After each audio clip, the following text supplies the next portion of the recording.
નમસ્કાર બાળ મિત્રો, કેમ છો? મજામાં ને? આજે આપણે એક એવી પ્રસંગ કથા જોવાના છીએ જેના લેખકનું નામ છે બાલાભાઈ વીરચંદ દેસાઈ, જેમને જય ભિખ્ખુના તખલ્લુસ તરીકે પણ ઓળખવામાં આવે છે. એમનો જન્મ સૌરાષ્ટ્રના એક નાનકડા ગામ વીંછિયામાં થયો હતો અને તેઓ અમદાવાદમાં રહેતા હતા. તેઓ એક સફળ વાર્તાકાર, નવલકથા લેખક અને ધાર્મિક લેખક તરીકે પણ જાણીતા હતા. પારકા ઘરની લક્ષ્મી, ભગવાન ઋષભદેવ, વીર ધર્મની વાતો આ એમના સફળ પ્રગટ થયેલા પુસ્તકો છે. વિદ્યાર્થી વાંચનમાળા શ્રેણી 10 ભાગમાં સરસ રીતે પ્રગટ કરવામાં આવી છે. તો આજે આપણે એમની એક સરસ મજાની પ્રસંગ કથા જોવા જઈ રહ્યા છીએ, જેનું નામ છે આખરે ચૂલો ચેત્યો. તો ચલો બાળ મિત્રો, આપણે સાથે નિહાળીએ આખરે ચૂલો ચેત્યો.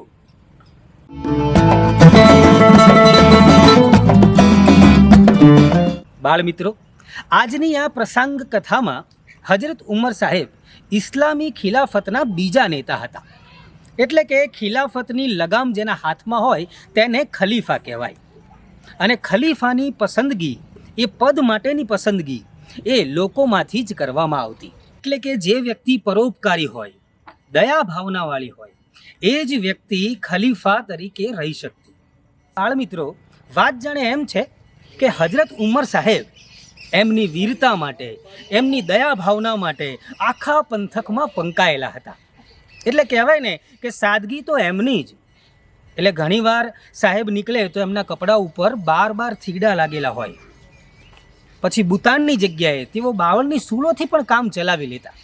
તેઓ કહેતા કે માણસના કપડા ઉપર 1 લાખ થીગડા હોય એ ચાલી જાય, પરંતુ માણસના ઈમાન ઉપર 1 પણ થીગડું ચાલે નહીં.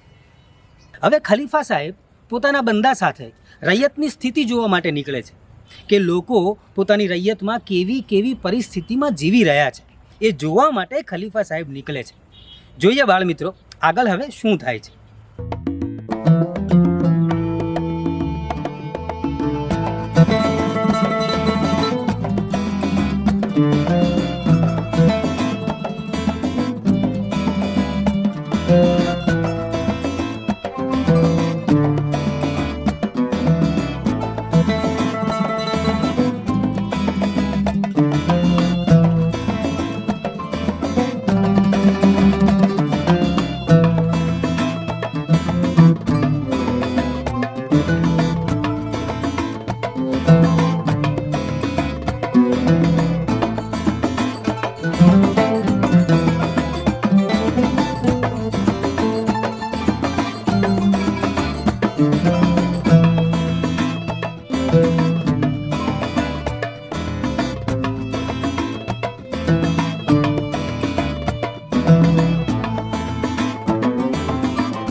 અરે કહું છું, હા, આ બાઈ ખૂબ વિચિત્ર સ્વભાવની લાગે છે. બાળકોને ખાવાનું પીરસતી નથી. આ ચૂલા ઉપર હાંડલી મૂકી છે, ખાવાનું બનાવે છે, પણ બાળકોને આપતી નથી. આ બાળકો રડારડ કરે છે. અરે આવું શું કામ કરતી હશે? ખબર નહીં.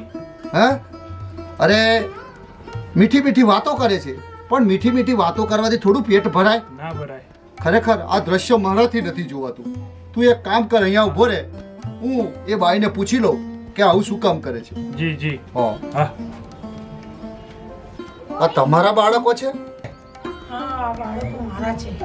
ના હક ના શું કામ રડાવો છો? રડાવું નહીં તો શું કરું? આ હાંડલીમાં ખાવાનું છે તો પીરસતા કેમ નથી? મહેરબાન, અમે ઘણા દિવસથી ભૂખ્યા છીએ. તમે તેમ કરીને ચલાવી લો.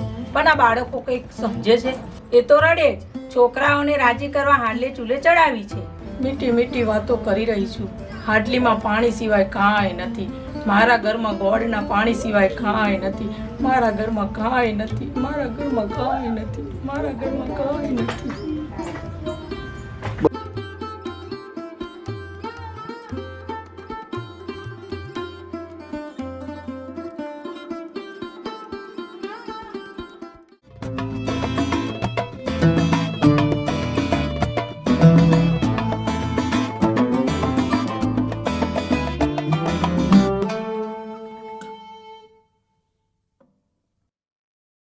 આ રાજ ભંડાર તો ખાલી છે, પણ પ્રજાનો ભંડાર ભરેલો છે. કોઠારી, જી સાહેબ. તમે એક કામ કરો, હા. કોથળામાં ઘી, તરકારી, ગોળ અને લોટ મને ભરી આપો. જી સાહેબ, કરી આપો. હા.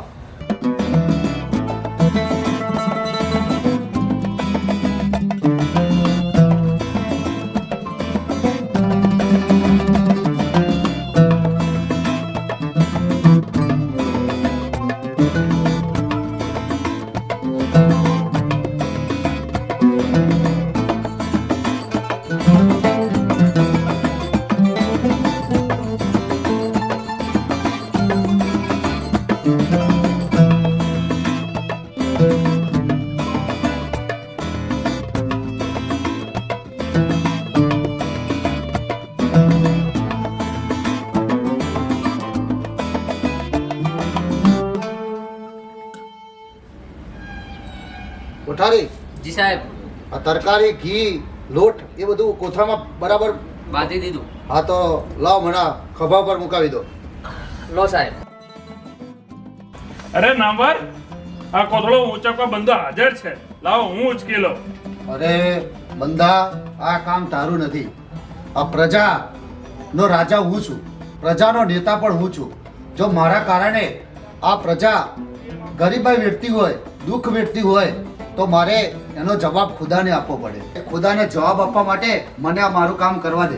પણ ખલીફા સાહેબ, આ કામ તમારું નથી. લાવો, હું ઉચકી લઉં. મેં કહ્યું ને કે મને આ મારું કામ કરવા દે, કારણ કે જવાબ મારે ખુદાને આપવાનો હોય છે. લાવો લાવો લાવો. ના ના ના, લાવો લાવો. ના લાવો, બંદા, હું આ કોથળો હું જ ઉચકી લઈશ. લાવો લાવો.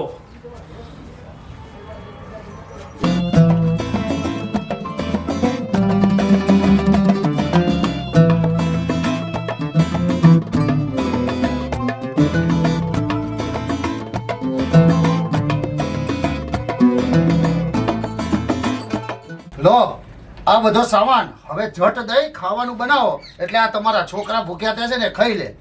લો.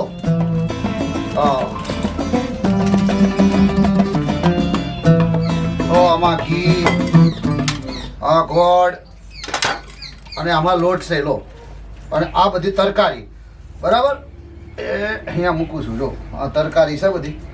હવે ઝટ દઈને લોટ બાંધવા માંડો. લો, આમાંથી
કામ એક સાથે નહીં થાય. તું લોટ બાદ, હું જરા ચૂલો સળગાવી દઉં છું.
ખુદા તમને લાંબી ઉંમર ના કરે. હજરત ઉમર જેવા ખલીફા હોય તો પણ શું, ના હોય તો પણ શું, તો પ્રજા એને શું કરે?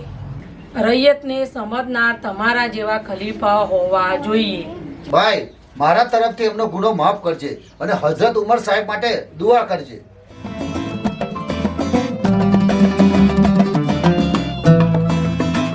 મજા આવી કે નહીં? તો પછી આવી જ પ્રસંગ કથાઓ જોજો અને વાંચજો.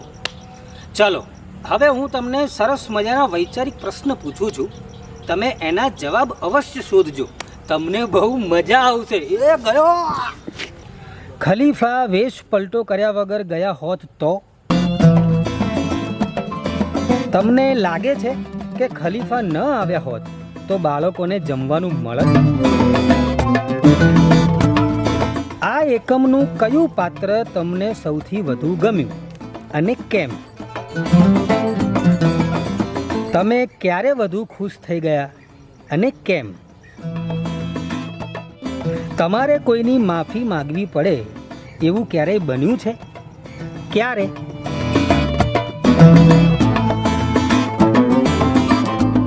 તમે એવું માનો છો કે પોતાનું કામ જાતે જ કરવું જોઈએ?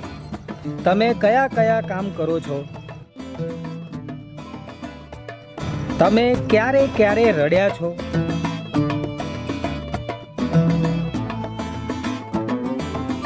પછી આ બધા પ્રશ્નોના જવાબો તમે શોધજો, તમને બહુ જ મજા આવશે. તો ચલો હું જાઉં છું અને ફરી આવી જ કંઈક સરસ મજાની વાર્તાઓ સાથે આપણે મળીશું.